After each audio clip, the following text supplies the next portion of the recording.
Os irmãos e irmãs, então, nós já estamos celebrando o 30º domingo do tempo comum e também nesse final de semana a igreja, nós celebramos então o Dia Mundial das Missões. A igreja, ela não escolheu ser missionária. A igreja, na sua essência, ela é missionária, até por conta da própria Trindade, que é o nosso único Deus, que nós adoramos, que nós amamos. Veja que na Trindade, ela é toda missionária. Do Pai que vem até nós, do Pai que envia o seu Filho, do Filho que envia o Espírito Santo. Então toda a Trindade, ela é a todo tempo um sair de si para vir ao nosso encontro, para nos levar para Ele. Essa é a intenção de Deus. Ele vem até nós para nos resgatar até Ele. E é bonito de perceber a leitura de hoje, que nós ouvimos aqui do profeta Jeremias, esse Deus que mesmo quando a gente sai, quando a gente vai para longe, quando os nossos pecados nos levam para longe dele, esse Deus, ele tem expectativa da nossa volta. E não importa como nós voltamos, mas Deus espera ansiosamente a nossa volta. Nessa leitura aqui do capítulo 30, aliás 31 de Jeremias, o capítulo 30 e 31 tem toda uma diferença dentro do contexto todo de Jeremias. Jeremias, podemos até dizer que ele é o profeta da catástrofe. Ele sempre vem com a palavra pesada para cima do povo de Israel. Não porque ele é assim, mas justamente a vida daquele povo pedia que Jeremias transmitisse da parte de Deus palavras pesadas, porque era um povo que constantemente se voltava contra Deus. E claro, Jeremias, ele quando é chamado por Deus, ele vai dizer: desde o ventre da minha mãe, o Senhor já me chamou, o Senhor já me concebeu. E eu disse para ele: Senhor, eu não sei falar. Veja que Jeremias, ele já olhava como era aquele povo, e Jeremias já sentia medo, diante de tudo aquilo que ele tinha que transmitir, e diante daquilo que ele tinha que enfrentar com aquele povo, que era um povo cabeça dura. Jeremias já tinha medo. Mas mesmo assim, Jeremias faz a vontade de Deus. Jeremias chega a um certo ponto que ele vai dizer: Senhor, olha, cadê meus amigos? Eu não tenho mais ninguém à minha volta. E tudo isso, Senhor, é por conta da Tua palavra. Por eu ser fiel à Tua palavra, à Tua mensagem, é que eu não tenho mais ninguém à minha volta. E Jeremias então entra como que num desespero no seu coração, numa depressão no seu coração. E ele até quase chega a pedir para Deus a morte. E ali então ele vai dizer: Senhor, mas Tu me seduziste e eu me deixei seduzir. Eu não consigo mais viver sem a Tua palavra, eu não consigo mais deixar de anunciar a Tua palavra. O Senhor me seduziu e eu me deixei seduzir, porque eu entendi, Senhor, que Te seguir, que Te ouvir e que levar a Tua palavra é o melhor para a minha vida. Então esse é Jeremias. E que quando chega aqui no capítulo 31, no 30 e 31, ele vai trazer, diferente do resto do texto do seu livro, ele vai trazer uma mensagem de esperança. O povo de Israel estava mais uma vez escravo na Babilônia, e ele então, que esse povo começa a voltar. Deus fala para Jeremias: Jeremias, avisa aquele povo, dá uma mensagem de esperança, o meu povo vai voltar. E de fato, gente, o povo foi liberto. Mas que jeito que eles estão voltando? Diz para nós aqui a palavra: estão voltando cegos, aleijados, mulheres grávidas, parturientes. Esse é o povo que está voltando. Quando aqui coloca grávidas e parturientes, naquela compreensão é como que estar grávida e ter acabado de dar à luz a uma criança, na compreensão deles era como também estar doente. Por quê? Porque não conseguia produzir nada. Não conseguia se colocar num exército, não se conseguia colocar numa luta, numa batalha. Então na compreensão deles era o grupo dos fracos. E Deus está dizendo que eles estão voltando como? Enfraquecidos. Mas a alegria de Deus, gente, não importa se está voltando coxo, aleijado, cego, não importa. O que importa é que está voltando. E aqui está, meus irmãos, a alegria desse Deus, que não importa o jeito que nós estamos voltando, o que importa é que nós voltemos. E é isso que nós precisamos entender, meus irmãos. Se a gente chega aleijado, cego, surdo, destruído por conta do nosso pecado, não somos nós que vamos construir um homem novo, mas é o próprio Deus. Ele fará de nós criaturas novas, é o Senhor.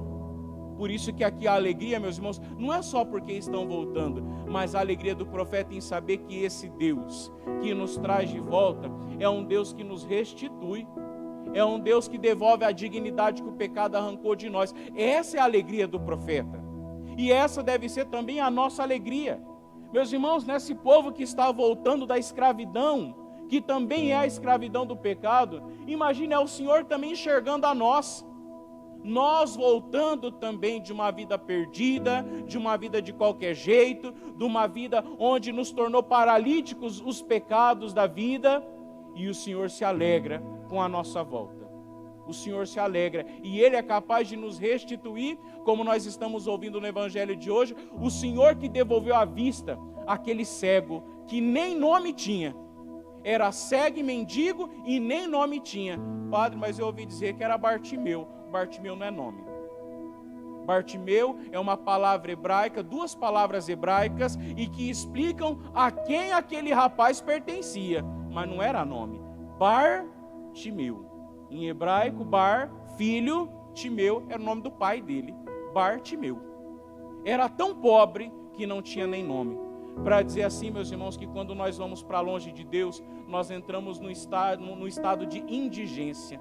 Até nome a gente perde. Ou a gente acha que o pecado quer arrancar de nós, Satanás quer arrancar de nós só um instantezinho da nossa vida, não. Ele quer arrancar a nossa dignidade a tal ponto de tirar até o nosso nome. Que quem olha para nós não nos reconhece.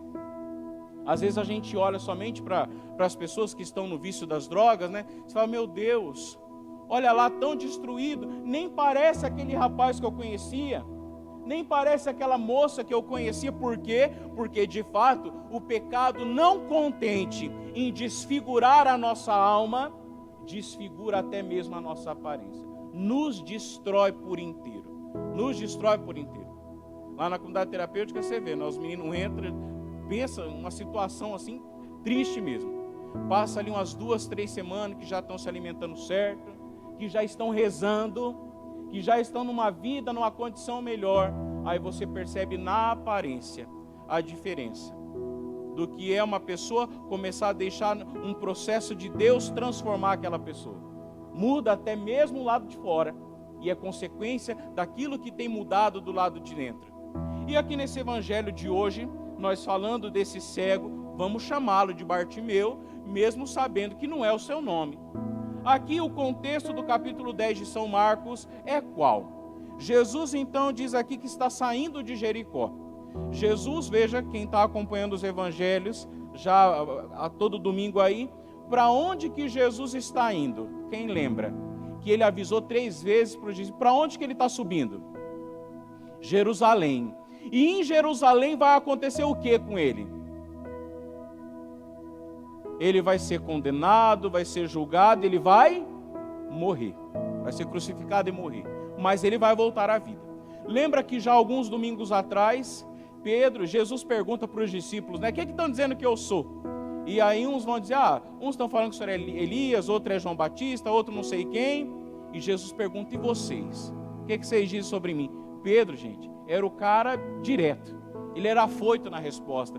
Tu és o Messias, o Filho de Deus. Parabéns, Pedro, você acertou. Muito bem. Jesus, então, eles falaram quem era o Messias, e Jesus começou a falar de um Messias totalmente diferente, que não era o Messias que eles esperavam. Eles esperavam um Messias poderoso, um Messias da glória, um Messias politiqueiro, um Messias revolucionário das estruturas externas. Mas ele vem mostrar para nós um Messias totalmente diferente. Esse Messias que você acabou de falar, Pedro, é um Messias que vai sofrer, que vai ser caluniado, que vai morrer, mas que vai ressuscitar. E Pedro, a gente acolheu com simplicidade isso? Não. Deus te livre, mestre, de passar por tudo isso. Ele que acabava de levar um elogio de Jesus, agora leva um toco de Jesus, né? Vai para trás, Satanás. Afasta-te de mim, vai para trás. Você não pensa como Deus, mas você pensa como homem que busca as glórias deste mundo. E ir para trás é voltar a ser discípulo, não vem querer ensinar aqui não. Então veja, é a primeira vez que Jesus fala o que ia acontecer com ele. Depois, nas outras 2 vezes, Jesus falando sobre que ele estava indo para Jerusalém, que ele ia morrer, Jesus na frente falando, e os discípulos estavam atrás cochichando. Esses cochichos por detrás, gente, é trágico. E por detrás que eu digo é WhatsApp, é ligação, é aquilo que você não tem coragem de dizer na frente do outro, é porque já não é boa coisa, quando você começa a dizer por trás. E estavam por trás, Jesus fuxicando, trocando figurinha lá. E aí da primeira vez, a gente está preocupado quem vai ser o maior no reino dos céus. E Jesus fala, essa não deve ser a preocupação de vocês. Eu estou falando de dar a vida, vocês preocupados com glória, quem vai ser maior ou não. Depois, o último relato que Jesus fala da paixão, é justamente eles estão brigando quem ia ocupar o lugar à direita ou à esquerda. Meus irmãos, olha o risco da igreja em Jesus estar falando um assunto e nós estarmos falando outro assunto. Jesus falando de entrega, Jesus falando de cruz, Jesus falando de sacrifício, de oferta da própria vida, e a gente preocupado com poderes. E a gente preocupado se na missa eu vou ser visto, se na missa eu vou ser aplaudido, se na missa, se lá no meu trabalho, se eu vou pegar aquele cargo para que as pessoas venham me bajular, para que as pessoas venham me aplaudir, para que as pessoas venham puxar o meu saco. Nós preocupados com isso, esquecendo que tudo isso que está aqui, gente, passa. E nós somos feitos para o céu, para a glória do céu. Aqui o salmista, nós ouvimos cantar, né? Chorando de tristeza sairão, espalhando suas sementes. Cantando de alegria voltarão, carregando seus feixes. Nós semeamos durante essa vida as nossas sementes, muitas vezes com lágrimas, na evangelização, no trabalho, na educação com os filhos. Quantos pais que sacrificaram a sua vida a tal ponto, dele mesmo, já não ter ali o seu momento mais de lazer com a sua esposa, sacrificou em prol dos filhos. Não tem mais tantos bens como deveria ter, por quê? Porque colocou os seus bens à disposição para educar bem os seus filhos. Sacrificou-se. A nossa vida foi feita para ser entregue, para que nós possamos semeando, às vezes com dor, com lágrimas, semeando a semente. Mas vai chegar o dia, gente, em que nós vamos colher com alegria. E esse colher com alegria pertence ao céu. Por isso que nós precisamos aqui nessa terra nos sacrificar. Porque é que os discípulos estão reclamando com Jesus sobre a questão da entrega, porque os discípulos também querem um Jesus sem cruz. Os discípulos querem um Jesus sem sofrimento, e não tem como chegar à glória da ressurreição se antes não morrer. Por isso a figura da semente é bonita também como símbolo da ressurreição. Porque justamente ela aparentemente morreu debaixo da terra, mas de repente ela volta com uma força de vida nova. A semente também é um símbolo da ressurreição. E aí, meus irmãos, os discípulos não querem um Jesus que sofra. Por quê? Porque eles sabem que também da parte deles, eles precisarão também entregar a sua vida. Muitas vezes, porque é que a gente gosta de um Jesus, começaram a inventar agora um Jesus que parece uma boneca, né? Um bichinho de biscuit. É muito lindo esse Jesus, mas parece uma boneca, né? Esse é o Jesus que a gente gosta, um Jesus bonequinho. Um Jesus que não tem nem sinal de sofrimento. Por que nós queremos Jesus assim? Porque eu também não quero sofrer. Quem de nós quer renunciar ao pecado? Quem de nós quer voltar atrás? Quem de nós quer voltar a costumes velhos? Quem de nós quer renunciar a amizades que nos atrapalham de seguir o Senhor? Quem de nós? Nós não queremos renúncias. Nós queremos a glória, mas não queremos a renúncia. Nós queremos, como o povo de Israel, nós queremos sim, Moisés, a terra prometida. Mas essa história de passar 40 anos no deserto, tendo que purificar, tendo que deixar costumes para trás, largar coisas que não são úteis, essa história não, Moisés. Dá para a gente ter um pulo do Mar Vermelho até a terra prometida? É o que nós queremos, viver uma vida de qualquer jeito e um pulo para a vida eterna lá com Deus. Não. É preciso renúncia a cada dia, é preciso entrega, e os discípulos não querem esse tipo de renúncia. Porém, nós vamos perceber que Jesus, mesmo assim, não desiste dos discípulos. Se passa bobagem na nossa cabeça, saiba, o Senhor não nos despreza mesmo assim, o Senhor tem paciência conosco. Às vezes Ele dá umas puxão de orelha, às vezes Ele nos exorta, mas porque nos ama e porque tem paciência conosco. E aí depois, diz aqui, que nesse caminho, saindo de Jericó, está mais ou menos uns 30 quilômetros de Jerusalém, eles então estão indo para lá, e no meio do caminho, tinha ali o filho de Timeu, Bartimeu. O dicionário bíblico vai dizer que Bartimeu não é um nome próprio, mas é uma condição dele, é filho de alguém, filho de Timeu. Nem nome tinha. E diz aqui então, e era mendigo. Além de ser cego, de depender dos outros para poder caminhar, ou de alguma coisa para escorar, ele também depende dos outros para comer. Esse era o cego aqui, que nós vamos chamá-lo de Bartimeu, sabendo que não é um nome próprio. E aí então diz que ele ouviu que Jesus ia passar.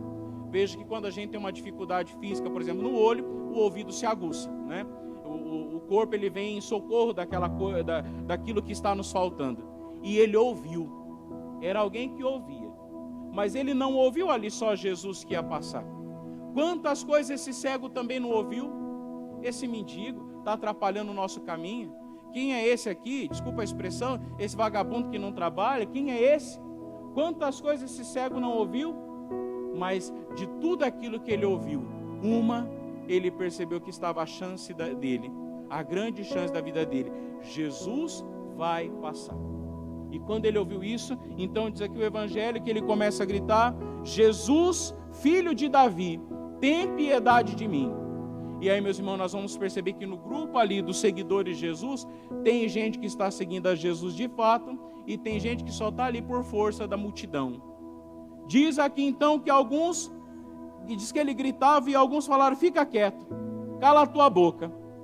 Muitas vezes nós somos na igreja esse povo que atrapalha pessoas que vêm lá de fora para se aproximar de Jesus, com o nosso mau comportamento, com o nosso jeito de ser, com a nossa falta de acolhida e uma série de coisas. A gente atrapalha pessoas de chegar até perto de Jesus.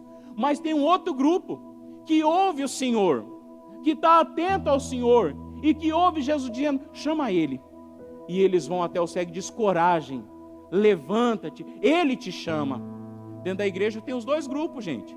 Tem gente que atrapalha os outros a chegar até Jesus, mas tem gente na igreja, tem muita gente que está ajudando outros a experimentar a Jesus, a encontrar o Senhor. E aí então disseram para ele: coragem, levanta-te, ele te chama.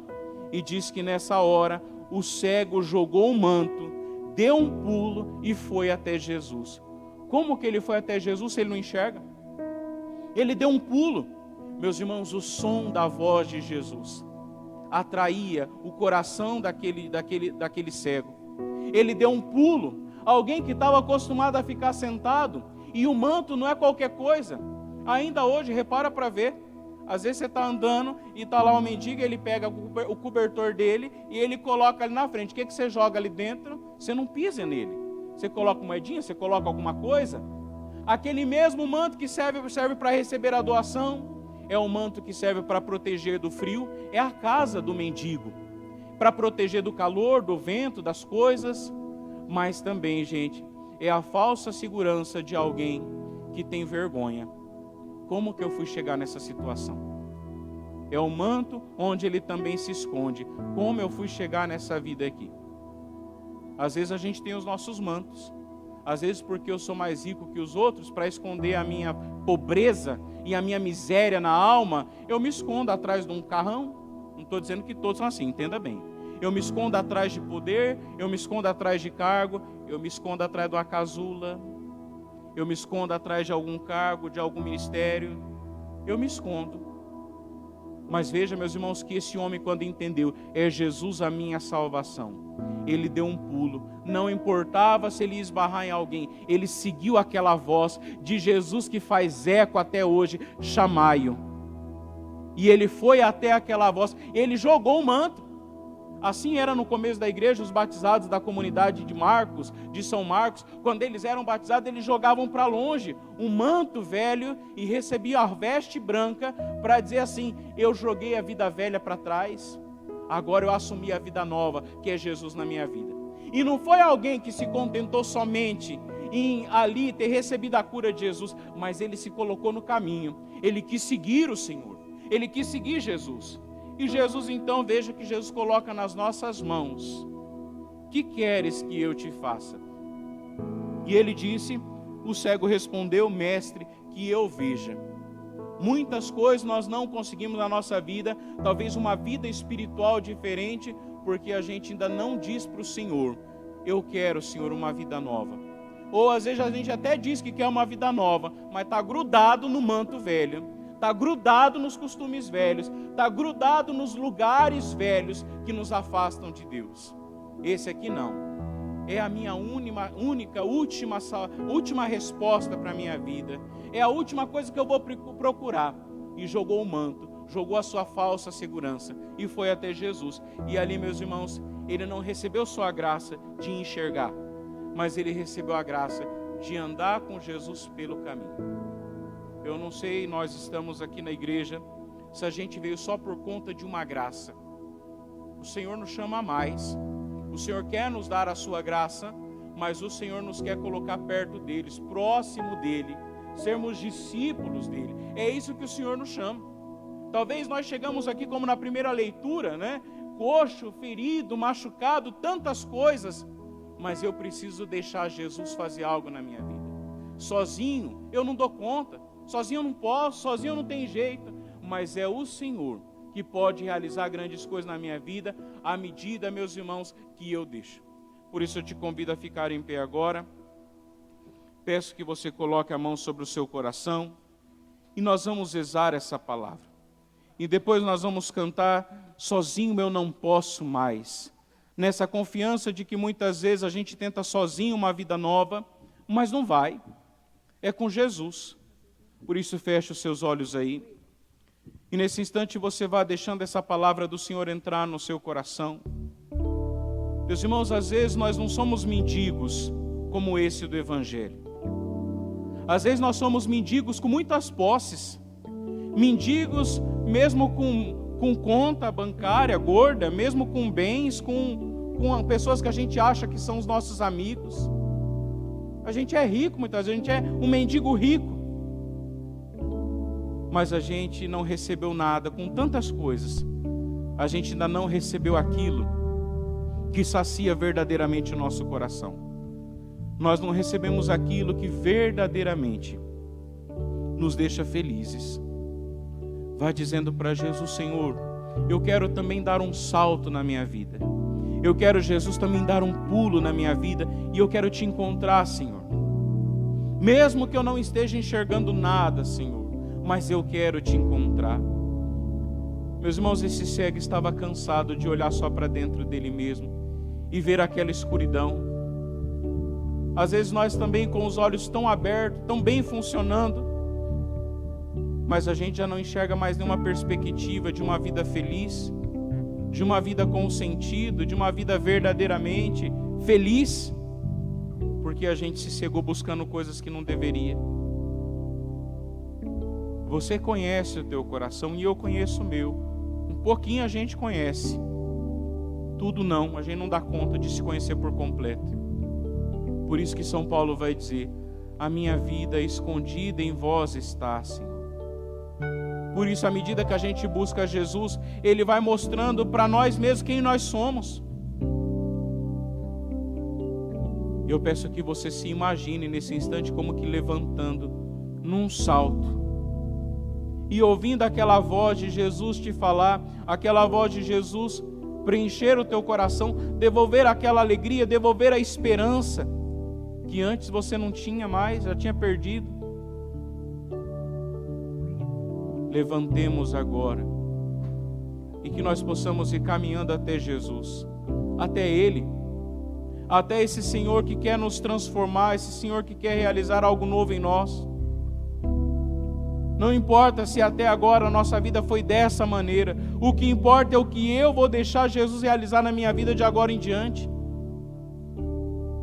Por isso, vá se entregando ao Senhor, vá entregando a sua vida a Ele, vá dando o seu coração, vá jogando os seus mantos, e não tenha vergonha de dizer: Jesus, eu estou com saudade do meu manto, eu estou com saudade dos meus pecados, Senhor, mas fica comigo, meu filho, é melhor. Joga o que é teu e receba o que é de Deus. Joga o que hoje é a tua falsa segurança e receba do Senhor essa vida nova. Cantemos dizendo para Ele: Senhor, sozinho eu não posso mais.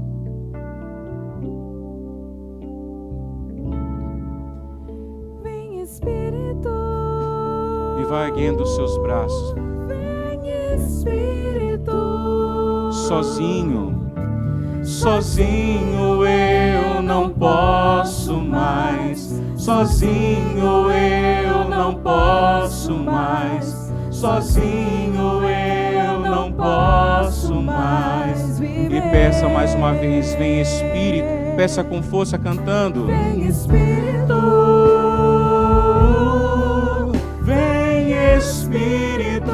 Diga para Ele: Senhor, sozinho, sozinho eu não posso mais. Sozinho eu não posso mais. Sozinho eu não posso. E diga para Ele: Senhor, eu quero amar, eu quero ser.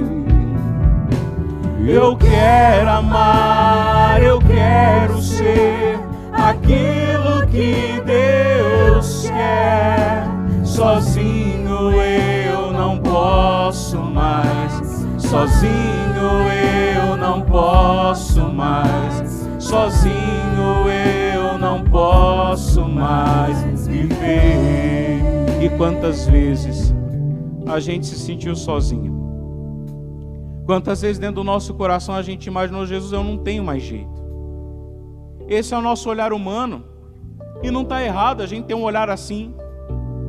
Jesus, eu não dou conta de mim mesmo. Eu não dou conta, Senhor, de ser aquilo que o teu coração pede. Eu não dou conta, Senhor, de te agradar com a minha vida. Mas, meus irmãos, o grande segredo está em colocar-se à disposição. Senhor, eu abro o meu coração e a minha vida para o Senhor realizar o que o Senhor quer na minha vida.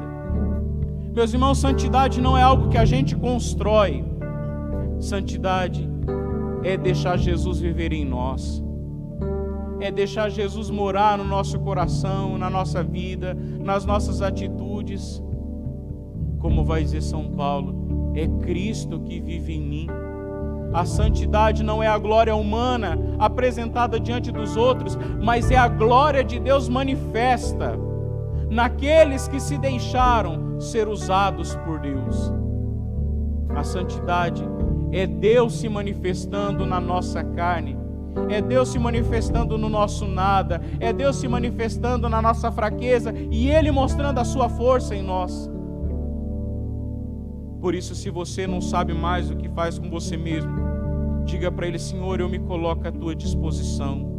Senhor, eu abro a minha vida, eu abro o meu coração. Senhor, eu me coloco à tua disposição para que o Senhor realize aquilo que o Senhor deseja na minha vida, aquilo que o Senhor tem preparado para mim. Por isso eu peço que você erga o mais alto as tuas mãos. O Espírito Santo é aquele que vem modelar em nossas vidas o jeito de Jesus. É Ele que vem nos preparar para a vinda gloriosa de Jesus. Vivemos o tempo do Espírito Santo.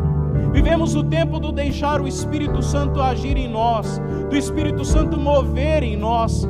Por isso, abra a tua boca e diga: vem Espírito Santo sobre a minha vida. Vem Espírito Santo, vem nos batiza novamente, vem nos mergulha nesse desejo de mudar de vida, nessa conversão, nesse desejo de uma vida nova. Peço Espírito Santo para você, para a tua família, para o teu esposo, para a tua esposa. Peça: vem Espírito Santo sobre o meu lar. Vem Espírito Santo sobre as minhas realidades, sobre o meu trabalho. Vem Espírito Santo sobre nós. Vem Espírito Santo modelando em nós o jeito de Jesus. Porque sozinho a gente não sabe mais viver. Sozinho a gente não dá conta. Por isso, com os braços erguidos, não tenha preguiça de levantar os braços, não tenha preguiça de cantar, não tenha preguiça de dizer: vem Espírito Santo sobre nós. Cantemos. vem Espírito, Com força, mais forte, vem. Vem Espírito. Mais uma vez, vem Espírito. Vem Espírito. Vem Espírito. E diga: sozinho eu não posso. Sozinho eu não posso. Mais forte. Sozinho eu não posso. Sozinho eu nunca pude. sozinho eu não posso mais. E diga para Ele: eu quero amar, eu quero ser.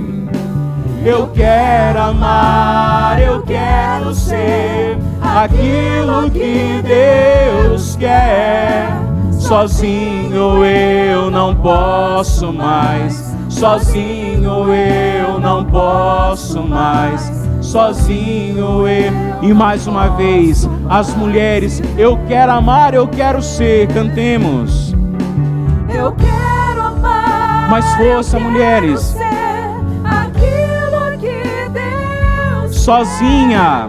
Sozinha eu não posso mais. Sozinha eu não posso mais. Sozinha eu não posso. E nós homens, cantemos com força: eu quero amar, eu quero ser. Eu quero amar. Mais força. Isso, mais bonito. Sozinho, diga para Ele: sozinho eu não posso mais. Sozinho eu não posso mais. Sozinho eu não. E todos nós, como a esposa de Cristo que clama e que pede: eu quero amar. Eu quero amar. Eu quero ser aquilo que Deus quer. Sozinho eu não posso mais. Sozinho eu não posso mais. Sozinho eu não posso mais viver. E vai dizendo para Jesus: obrigado, Jesus, porque entras no caminho da minha história. Obrigado, Senhor, porque me aceita do jeito que eu estou. Obrigado, Senhor, porque me ama. Obrigado, Senhor, porque vem até mim. Obrigado, Senhor, porque cuida de mim. E obrigado, Senhor, por me dar a oportunidade para recomeçar a minha vida a partir da Tua vida. Louvado seja nosso Senhor Jesus Cristo. Professemos a fé. Creio em Deus Pai.